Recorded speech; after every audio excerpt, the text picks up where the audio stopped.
Reading with your kids.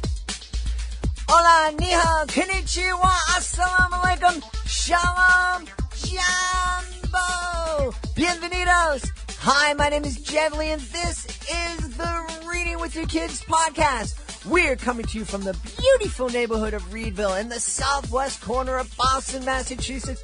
Wherever you are in the world, we hope that you subscribe to the show on the iHeartRadio app, on Google Podcasts, Apple Podcasts, Himalaya, Podbean, Stitcher Radio, wherever you find your podcast.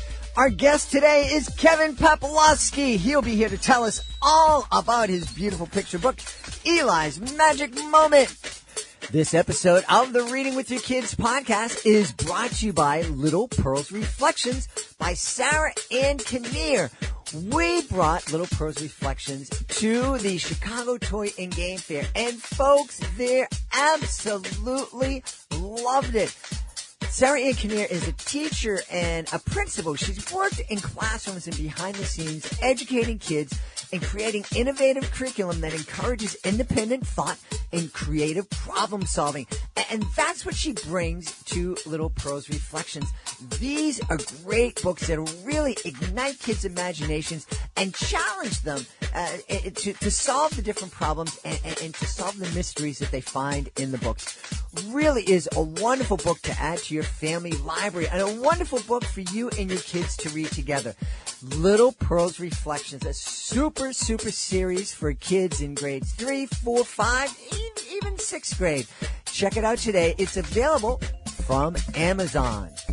This episode of the podcast is also brought to you by Pilates for Parenting by our friend Holly Kinley. What a brilliant concept. I love this Pilates for Parenting. You and I, we're both very much aware of how important it is for us to exercise to keep our bodies fit and healthy.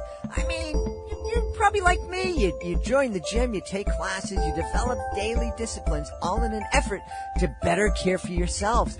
Well, why not take that same approach to our most important role, parenting? That's right. As this little book points out, from the moment your child enters the world, you are the most important person in your child's life.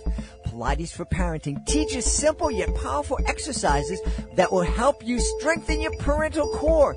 Implementing the exercises will help you develop daily disciplines to become more aware and more mindful of your role as a parent. Pilates for Parenting by Holly Kinley is a must-have resource for all parents and caregivers. It is available on Amazon.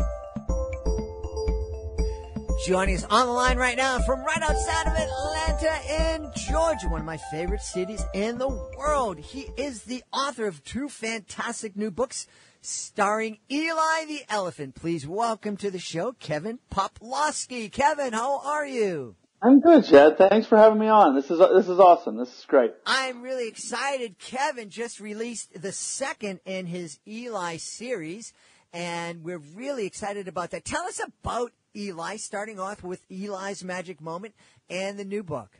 Yeah, so I'm a physical therapist. I've been one for about 21 years, and so to get into the children's book world was a new venture for me. But we, wife and I here had kids, and when the first one was born, I would tell her stories. And Eli's Magic Moment was a story I came up with.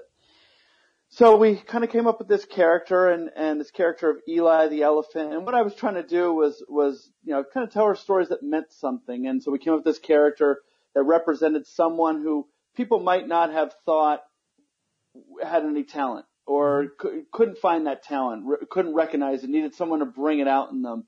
So I was telling her the story of Eli the Elephant, the basketball player, and my wife works at the Children's Hospital. She's a physician at the Children's Hospital here in Atlanta. And I thought about some of her patients that she goes through with, and people who might not be given a chance, or some, kids who might not think they have this special talent, but they have this doctor, this teacher, this coach that brings out this talent. And that's what happens to the story of Eli. And in the end, this coach brings out this special talent, and he's able to help the team in the big game. That is wonderful. And as you were telling that story, I don't know if I've shared this on the podcast, you reminded me of myself. Okay. When I was a sophomore in high school, I tried out for the soccer team, and I am not I'm not built like a typical soccer player. More like a fire hydrant or a short elephant, I guess. And that first year playing, my coach was just very clear. He didn't think that I belonged on the team, and they had a no-cut policy at that high school. But good for you. There was nothing saying that he had to play me, and I didn't play 1 minute of any game that year. But I loved being part of the team, but I kind of saw myself as, this guy. I'm always going to be a bench warmer, and I guess I have to live with that. I didn't like it, but like I said, I wanted to be part of the team. And then in the summertime, there was this one college kid who came in to help coach us, and I don't know what happened, but this one game I went out there, and I guess I was playing especially aggressive, and he just changed the way I was perceiving myself as a player. He's like, you were out there, you were like a little freight train, and you were running, and you did this, and you did this, and you knocked this guy over, and it changed. Like I said, it changed the way I saw myself. It changed the way I play. And no exaggeration, from that moment on, I played every single minute of every single game, junior, senior year, high school, and all through college. So it was. That is a that's fantastic. Moment. Yes. So, it's a great example of your point that one person can change somebody's life, can change someone's perception of themselves. That's right. And it's funny you say that. I ended up playing soccer up through college, and I got my playing time because I felt like I hustled. I ran all over the place. I did not have probably the least talented player on the field. I was. And, that's how I got my playing time was I hustled. I was able to break up some plays here and there. And, my coach saw that, and that's how I got playing time. And so that's how I helped the team as well. So, you learn these lessons and you apply them wherever you could in life. I was just able to put it into a children's picture book that's done well and people have really enjoyed, I think. That's really wonderful. And I think it's a great lesson for kids because I think we can really help our kids if we can get them to be mindful of the words that they use and the way that they interact with people, and help them understand that their words not only have power and meaning, but they can be used in really magical ways and can really uplift other people. Oh, absolutely. And when I do the readings for the kids in school, I emphasize these points. In fact, at the end of when I read the book, I have a little PowerPoint presentation where I quote unquote interview some of the characters from the book. And one character gets injured and he realizes how his teammates picked him up after he got injured. And, Eli helps the team in a crucial moment, and the coach is the mentor. Teamwork coming together, and I always say to the kids, teamwork makes the dream work. And so to teach these kids these social, emotional learning components that are really prevalent in school these days, it's a great way to present it when I read the story. So they really enjoy that in the school systems. Yeah, that's really exciting. Now, how is it that going from a physical therapist to children's author to speaking in front of groups, that's a real change in lifestyles. Oh, yeah. And so, being a physical therapist, I do some lecturing to either students or in the educational setting on certain topics. So I'm pretty comfortable, up there and trying to entertain or educate, like that. And just having two kids, my girls are 3 and 5 now, and, knowing how to entertain them and, how I carry that over into the school setting. The kids really feed off of it. And if you've seen the book, my illustrator, Michael Rausch, is fantastic. He really has brought out a lot of the color, that is present in the book, a lot of really good facial features and some caricatures of the characters in the book. And so the kids really feed off of that. And that really helps me in the classroom setting. That's fantastic. Now, I definitely want to talk a little bit more about the new book, Truckers' New Hope. But before we do that, you know, the name of the podcast is Reading with Your Kids. Yeah. And you are right there at that sweet spot. Father to 3 and 5-year-old girls. Yeah. Just remind me, how much fun is it reading to 3 and 5-year-old girls? Yeah, it's great. My book has, it's been out for about 2 years now, so it's kind of taken a back seat to some of the other books that they have. But, when they come to you and they give you this book, and then the next night they give you the same book, and the next night they give you the same book, and you could read it 3 different ways in 3 different nights. You can emphasize certain characters, and when they sit there and hang on every word that you're telling, like you're telling them the story for the first time, it's really something special. You make a really, really great point, and this comes as someone who does educational magic shows and is been up in front of audiences for the past 30-something years.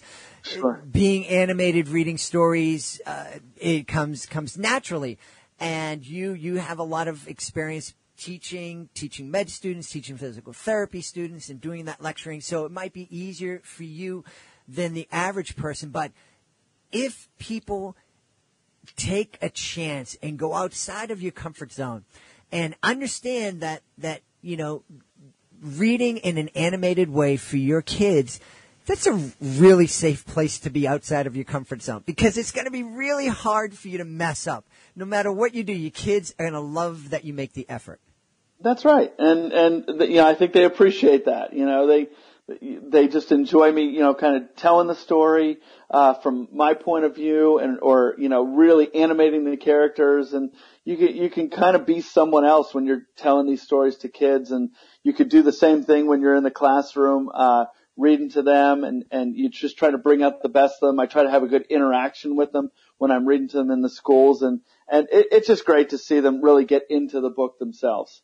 Now, tell me, Kevin, I don't know if this has happened to you yet, but, we talk a lot about the fact that books are a really easy way, if you want to talk to your kids about bullying or about, understanding people who are different, understanding differences, that a book is a great way to kind of open up those subjects that might seem a little intimidating, both for the kids and the parents. But one of the things that happened to me a lot with my kids is that reading together just put them in a really comfortable place. And so that even if we're just reading a Dr. Seuss book that was just silly and there was no quote unquote message to it, that just in the process of reading that book and getting them into that really safe, comfortable place, a lot of times they would ask questions that would really kind of seem like they came out of left field and had nothing to do with the book, but it was an important question for them that they may not have felt comfortable asking in another setting. Yeah, you're absolutely right, and it's fun to read to different levels in the classroom. I'd read to kindergarten kids, and kindergarten kids, when you read to them, they don't ask questions; they make statements, and yes. they make statements based on their experiences. I helped the team win the game here. I got hurt, and this happened to me. When you get into first and second graders, they tend to ask more questions. They want to find out more. They don't want to just tell you about themselves, but they want to try to get information out of you. And that helps them to learn. And that's why I enjoy a couple different settings. Mm-hmm. And I could tailor my presentation either way. And so, kindergartners, second graders, I did a reading to a second grade classroom around here, pretty high level group of kids. And I turned to the teacher right when it started. And I said, so what kind of books are they reading right now? Keep in mind it's second grade. And she said, well, they're reading this. And the higher level kids are reading Harry Potter. And I said, okay, I'm about to read them my 32-page picture book. And these kids are reading Harry Potter. And so I honestly, right there on the spot, a minute before I'm about to start, I said, well, I have to turn this into a creative learning exercise where they're trying to create a book and what can they see in the book. And it worked out great. And the kids got to ask a lot of questions. It turned out they were doing a project where they were creating some books. And so, it's kind of interesting in the different classroom settings how you have to tailor your presentation just to get out of the kids what they'll enjoy. Exactly. Now, we definitely want you to tell us about the new book, which you told me is The Trekker's New Hope. The Trekker's New Hope. So I never thought I would do a first book, let alone a second book.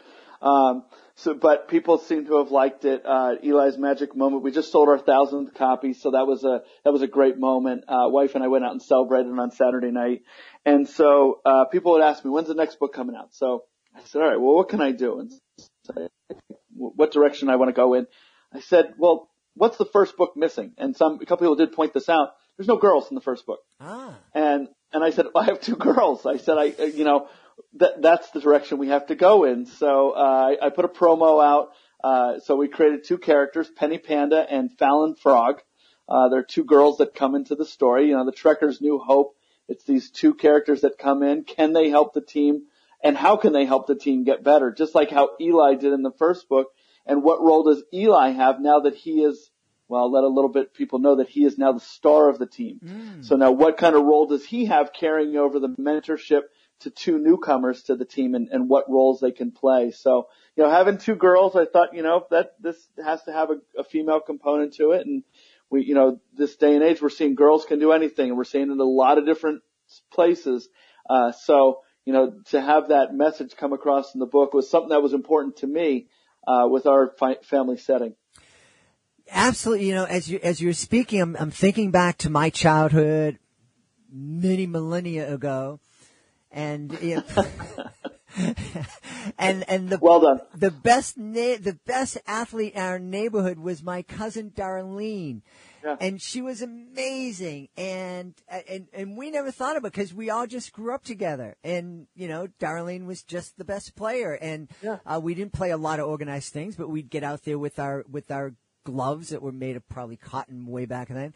Sure. But when we started playing in organized sports as we got a little bit older, we were really upset that Darlene wasn't able to play with us, and she wasn't allowed to play on the Little League, and even in the park league that we had that was much more informal than Little League.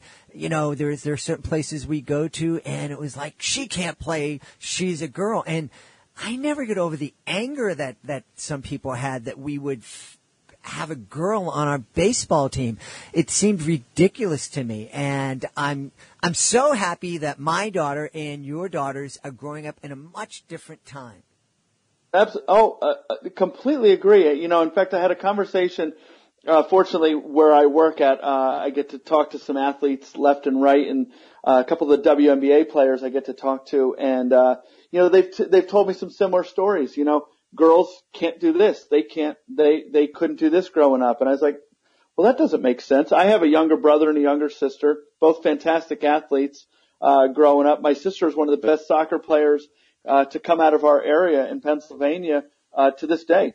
She played Division I soccer, and, really an inspiration that, I know she could do anything. And that's what I want the message to my girls to be, is that there's no limitation. There's nothing you can't do. There's no team you can't play on. There's no activity you can't accomplish. And so if you see that and you see other girls helping each other out, it's important to relay that message that there's no ceiling. You can push right through it, and there's nothing you can't accomplish.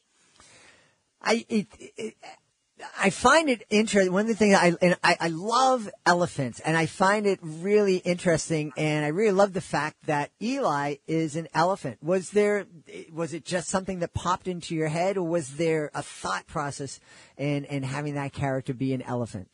Well, to those who haven't read the book, you think about an elephant, big, not very mobile. However, they are very mobile. You would think, clumsy. They don't belong on a basketball court. And so I thought perfect character for someone who couldn't do something, but then we find a way for them to be the hero in the end. And, the hero in the end is Eli uses, one of his special talents. He sticks his trunk up in the air and he helps to block the winning shot. And so when he does that, everyone's like, oh my gosh, I didn't know he could do that. And he ends up, kind of being the hero and going forward. So, no one would think, oh my gosh, that's how the elephant can help us win the game. And so it really I went with that first to develop the story, and then develop the story around that concept of here's how he can help win the game that nobody else might realize. I'm curious, as you were telling this story initially to your girls, and I imagine they wanted you to tell it over and over again. How did Eli change, and how did the story change before you put it down on paper? Yeah, and so I didn't know where he was going to start at. Was he going to be embarrassed? Was he going to be shamed? And he kind of had all of those components to it, that he had to sit on the end of the bench, and he had to wait for his turn. And his turn actually came when when another player got injured. And, you're from the New England area. You understand how Tom Brady got his start, right? I do. Another player got injured, and he takes over, and look then he's one of the best players in the league. And so he got an opportunity. And that's kind of where it came from. I work in a physical therapy setting. Someone gets hurt, and now Eli can jump in there because somebody got hurt, and he can prove himself as the big star. Somebody mentioned that the lion is the one who gets hurt in the book, and I should write a book on the lion's rehab going forward. And so I said, well, that's a possibility. But so it has evolved, the character of Eli to how he got to where he was. And so that's just the fun of writing a children's book. Now, what did your daughters think about the two new female characters in the new book? Well, they haven't heard any part of it yet. Oh, okay. I can't wait for them. It's going to be a Christmas present that I'm going to get for them, and that's when we're going to read it over Christmas. So when they see it for the first time, I want them to see the book in their hands and really just trying to take it all in. So we'll see. I'll let you know their reaction. Wow. What a magical Christmas moment that's going to be. I can just imagine. Would love to be a fly on the wall or an ornament on the Christmas tree. Right. If folks want to know more about Eli's magic moment and the Trucker's New Hope, where can they go online to find out more and find out more about you? Yeah, so right now I have a Facebook author page, Kevin Poplawski. So that's where I kind of do a lot of my posting, education materials, stuff like that. In the process of designing a website, and so I'd like to, with some blog material on some information I could give out to the community. But I do a lot on my Facebook page, so they can follow me there, Kevin Poplawski author page. That's wonderful. And since we have a physical therapist here, what would be, we understand that it's really important we want to help our kids develop a love of learning and reading. We also want to help our kids develop a love of movement and exercise. If there's a family out there and they're not actively involved in organized sports or, and they're not doing anything active right now, is there a suggestion you can give them to safely get active together as a family? Yeah, I hear this a lot. In our clinic we treat everyone from the high-end athlete to the weekend warrior, and someone says, I just want to mess around with my kids, and I just tell them, kind of go out and do it. You go out and you can kind of kick the soccer ball around or shoot baskets. But I do tell people that you do have to take care of yourself as you get older. Stretching's important, building strength, of muscles, around your core and your hips and your knees. And so really it's important that, if you're going to get out there, you maybe do seek some consult with a trainer or a medical professional, to get out there and shoot some hoops or, kick the soccer ball around, because you don't want to get injured. I see it all the time in just doing those simple activities, and then that kind of lays you up to do other things with your kids. So, it's always important just to get out there and do the certain activities, but maybe consult with a trainer ahead of time to kind of keep you doing these activities as you get older. Boy, I can relate to that. Not too long ago, me and my niece, we went out and we were skating, and we had this moment, this magical moment where there was no one else in the ice. No one else in the ice, and it had been so long since I had been skating, and we decided that we would play tag. and we were chasing each other up and down the ice, and I was making moves, and she was looking, how were you doing that? I'm like, I have no idea, but I know I'm going to pay for it in the morning. Right. And I did. I hear it left and right, and myself included. You know, you do something that you're just enjoying, you're having fun with, and then, the next morning, it's like, oh, why did I do that? And, so I hear it myself, I hear it in the clinic every day, but, you have to live, right? That's right. That's right. Now, Eli's Magic Moment is available on Amazon and all the usual places? Yeah, it's, Amazon right now. Thinking about, different ways to publish, and Amazon's been one way. I do like to support the local communities, and I know they're in competition with Amazon, so we have contemplated switching over to, an Ingram Spark or something like that to publish the book, and so we're exploring those options, going forward. But right now, everything's available on Amazon and hopefully into bigger, and smaller bookstores going forward, because that's where a lot of, learning happens, at these libraries and smaller bookstores. They're just a great place to pick up a book and start reading with your kids. Absolutely. Well, we've been speaking to the author of Eli's Magic Moment and the brand new sequel, The Trekker's New Hope, Kevin Poplawski. Kevin, thanks so much for being part of our show. Oh, Jed, I appreciate it. This is wonderful. Great experience. Great community that you have there, and I'm really honored to be a part of it. Please be sure to join us for the next edition of the Reading with Your Kids podcast. Our guest will be Alicia Pace. She'll be here to tell us all about her beautiful book, How to Potty Train a Dinosaur. That's the next episode of the Reading with Your Kids podcast. If you are the author of a fantastic children's book, we would love to have you as a guest on the show. Being a guest, it's fun, it's easy, and it gives you the chance to tell thousands of people about your fantastic book. All you need to do is to go to our website, readingwithyourkids.com, click on the contact button, let us know about your great book. We will let you know the next easy steps. We want to thank the folks who made today's show so very, very wonderful. Of course, we want to thank our guest, Kevin Poplawski. Be sure to check out Eli's Magic Moment. We also want to thank our sponsors, Sarah and Kinnear. Check out Little Pearl's Reflections, a fantastic series of books for kids in grades 3, 4, 5, and even 6. Also want to thank Holly Kenley. Be sure to check out Pilates for Parenting. It is a super book. I absolutely love it. I want to thank my amazing producer, Fatima Khan, for all she does for the podcast. I want to thank my beautiful wife for all the support she gives me. And, of course, I want to thank you. Thank you so much for taking the time to join us today. And, as always, thank you so much for taking the time to make the world a better place by reading with your kids. I'll be looking for you in the next edition of the Reading with Your Kids podcast.